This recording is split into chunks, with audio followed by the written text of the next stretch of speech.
അതെന്ന് വെച്ചാൽ ജാതകത്തിലിരിക്കുന്ന ഫലം ഒന്ന്, രാശിയിലിരിക്കുന്നത്. രാശി എന്ന് പറഞ്ഞാൽ മെയിനായിട്ട് പ്രശ്നം വെച്ച് പാക്കുന്നത് നേരങ്ങൾ നല്ലായിരിക്കുമ്പോൾ എതിർപ്പാർക്കുന്ന കാര്യങ്ങൾ നടക്കാമ പോണാൽ അതിനെ റിലീഫ് ആകർക്കെന്ന വഴി.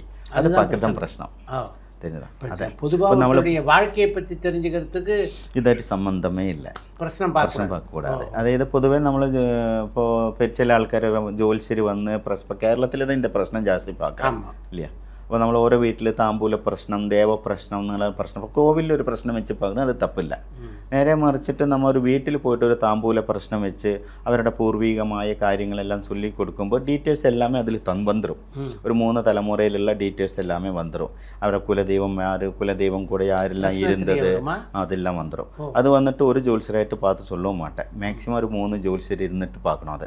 അതിനെ ഫിൽട്ടർ ചെയ്തിട്ട് വേണം. എന്ന് വെച്ചാൽ അത് ചൊല്ലിക്കൊടുക്കുമ്പോൾ തപ്പായിരുന്നാൽ അതിനോട് ബാധിപ്പ് ജോത്സ്യർക്കും വന്നിരും തന്നെതാ. അപ്പോൾ അതിനാൽ ഇപ്പോൾ നമ്മൾ വന്നൊരു പരിഹാരം തന്നെ ചൊല്ലിക്കൊടുക്കുമ്പോൾ അത് ജോത്സ്യർക്കും അതിന് ബാധിപ്പ് இருக்குது, അത് ചെയ്യുന്നവനും അതുക്ക് ബാധിപ്പ് இருக்குது തന്നെതാ. അത് കറക്റ്റാக ഇല്ലാமல் ഇരുന്നിരുന്നാൽ.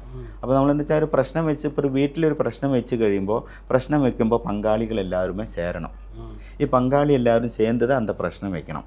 ഈ പ്രശ്നം വെച്ച് முடிஞ்சதுக்கு அப்புறம் இந்த பரிகாரங்கள் வந்துட்டு டைம் இருக்குது, குறிப்பிட்ட இத்தனை டேட்டுக்குள்ளே இதெல்லாமே செய்து முடிச்சிடணும்.